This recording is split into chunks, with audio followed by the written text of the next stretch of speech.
E a seleção do Brasil perdeu para a seleção da Croácia nas disputas de pênalti na Copa do Mundo de 2022. E o tão esperado Hexa vai ficar para a próxima Copa do Mundo. E milhares de torcedores apaixonados pelo Brasil, desapontados com seus jogadores, desapontados com 2 pênaltis perdidos. Porém, meus irmãos, eu quero trazer uma reflexão à luz da palavra de Deus a respeito da verdadeira competição que todos os seres humanos são convocados.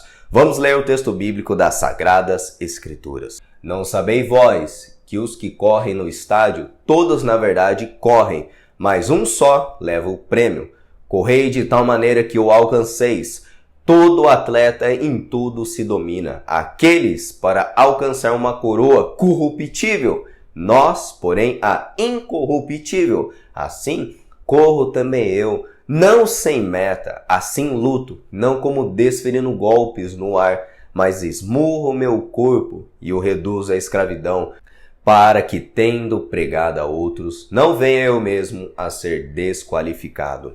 E no mundo antigo já haviam os famosos Jogos Olímpicos, e os mais importantes eram os Jogos do Isthmus. Esses jogos aconteciam cerca de 16 quilômetros da cidade de Corinto, a cada 2 anos e atraiu inúmeros atletas e espectadores de muitas partes do mundo.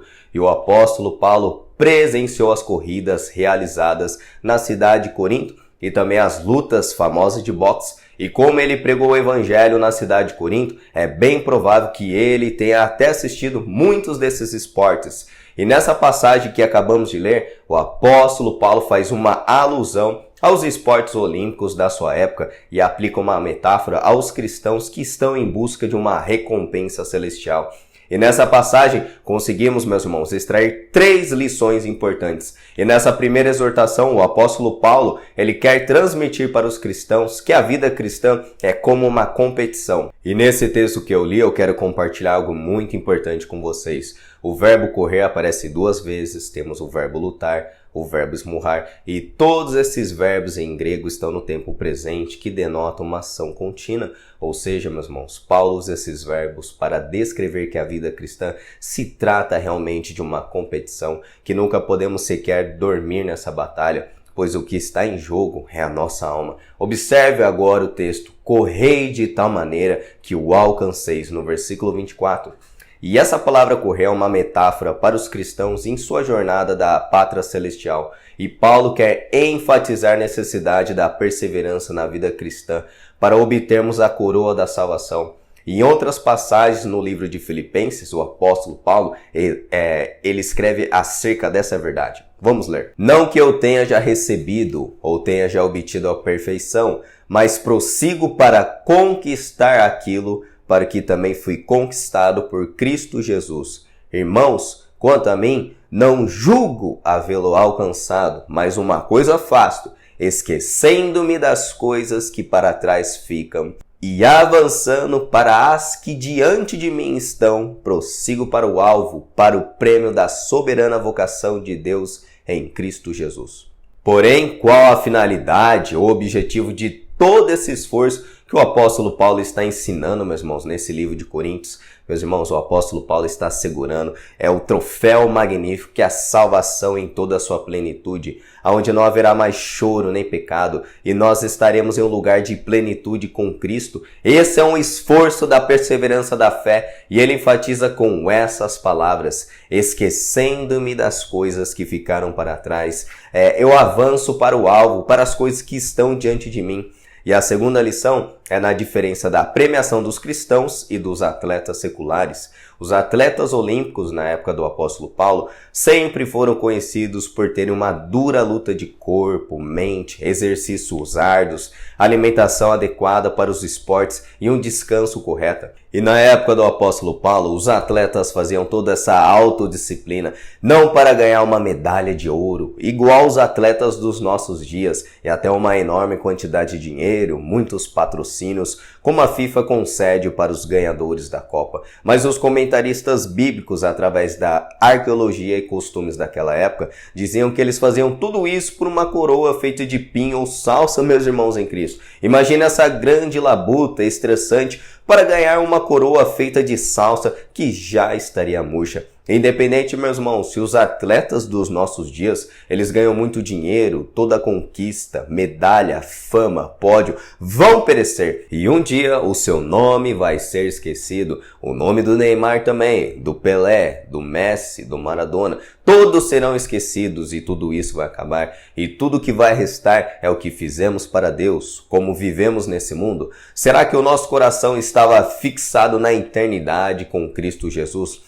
Nenhuma conquista nesse mundo, meus irmãos, por mais grande que ela seja, se compara com a glória de Cristo Jesus, que estaremos desfrutando por toda a eternidade. E a terceira lição que aprendemos com a exortação do apóstolo Paulo é essa, meus irmãos. Ele disciplina o seu corpo. E essa ilustração de Paulo se refere às lutas de boxe também da sua época. E no versículo 26 desse texto que nós lemos, o apóstolo Paulo esmurrava seus impulsos corporais para impedir que atrapalhasse ele nessa luta. Se os atletas faziam uma imensa labuta, como vimos, meus irmãos, para conseguir uma coroa de pinho e salsa na época do apóstolo, quanto mais os cristãos devem fazer para se autodisciplinar, lendo as escrituras, orando, matando a sua carne, andando na porta estreita, ou seja, fazendo todo o possível para uma coroa que jamais vai perecer. E nós cristãos devemos disciplinar nosso corpo, nossas vontades, nossa leitura bíblica, nossa vida de oração e fazermos mais do que os atletas olímpicos, jogadores de futebol, pois o que nos espera, meus irmãos, não é uma coroa corruptível, mas sim incorruptível. E também é importante ressaltar que o apóstolo Paulo, ele compara a piedade, meus irmãos, ou seja, a devoção a Deus como um exercício físico, assim como os atletas se desenvolvem através dos exercícios físicos, autodisciplina, nós cristãos devemos nos exercitar e desenvolver a nossa fé através do estudo nas escrituras, mortificação do pecado, ou seja, devemos praticar a disciplina espiritual. E o termo usado por Paulo em escravizar o seu corpo se refere à disciplina espiritual, exercitando o autocontrole da sua carne, dos impulsos carnais. E no livro de 2 Timóteo, capítulo 2, o apóstolo Paulo escreve que o atleta, ele não é coroado se não lutar segundo as normas. Ou seja, meus irmãos, se os cristãos não lutarem corretamente nessa batalha espiritual, usando a espada do Espírito, assim como o nosso Senhor Jesus usou na batalha contra Satanás, e não correr a corrida da fé adequadamente, utilizando todos os meios que Deus nos deu através do Espírito Santo, eles serão desqualificados. E a perda não será apenas não erguer a taça da Copa do Mundo e não ser um hexacampeão,